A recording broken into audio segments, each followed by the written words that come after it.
টাঙ্গাইল সদর উপজেলার এক প্রায় হারিয়ে যাওয়া ঐতিহাসিক স্থান অলুয়া জমিদার বাড়ি। আমাদের ইউনিভার্সিটি থেকে মাত্র কয়েক মিনিটের রাস্তা এই জমিদার বাড়ি, তবুও কখনো যাওয়া হয়নি, দেখা হয়নি এর সৌন্দর্য। তাই তো আজকে চলে গিয়েছিলাম এই ঐতিহাসিক সৌন্দর্য উপভোগ করতে। 1800 শতকের এই জমিদার বাড়ি একসময় ছিল ঐশ্বর্য আর গৌরবের প্রতীক, কিন্তু আজ এটি দাঁড়িয়ে আছে ধ্বংসস্তূপে পরিণত হয়ে। চলুন ঘুরে দেখি এই ইতিহাসের নিঃশব্দ সাক্ষীকে। টাঙ্গাইল সদর উপজেলার অলুয়া ভবানী এলাকায় অবস্থিত এই জমিদার বাড়িটি নির্মাণ করেন জমিদার শচীনাথ রায় চৌধুরী। প্রায় 132% জমির উপর গড়ে ওঠা এই বিশাল স্থাপনাটি একসময় ছিল এলাকার অন্যতম সমৃদ্ধ এবং দৃষ্টিনন্দন স্থাপনা।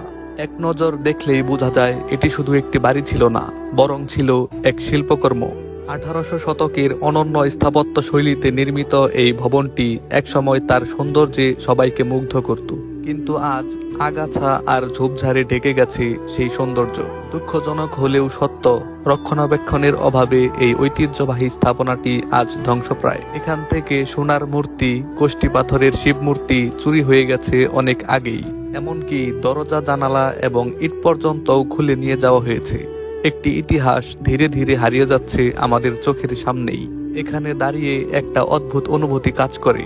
চারপাশে নীরবতা, কিন্তু যেন দেয়ালগুলো এখন অতীতের গল্প বলে। আমাদের উচিত এই ধরনের ঐতিহাসিক স্থাপনাগুলো সংরক্ষণ করা, কারণ এগুলোই আমাদের ইতিহাস, আমাদের পরিচয়। আপনি যদি এখানে আসতে চান, টাঙ্গাইল শহর থেকে অটোরিকশা বা স্থানীয় পরিবহনেই খুব সহজেই পৌঁছাতে পারবেন এই অলুয়া জমিদার বাড়িতে।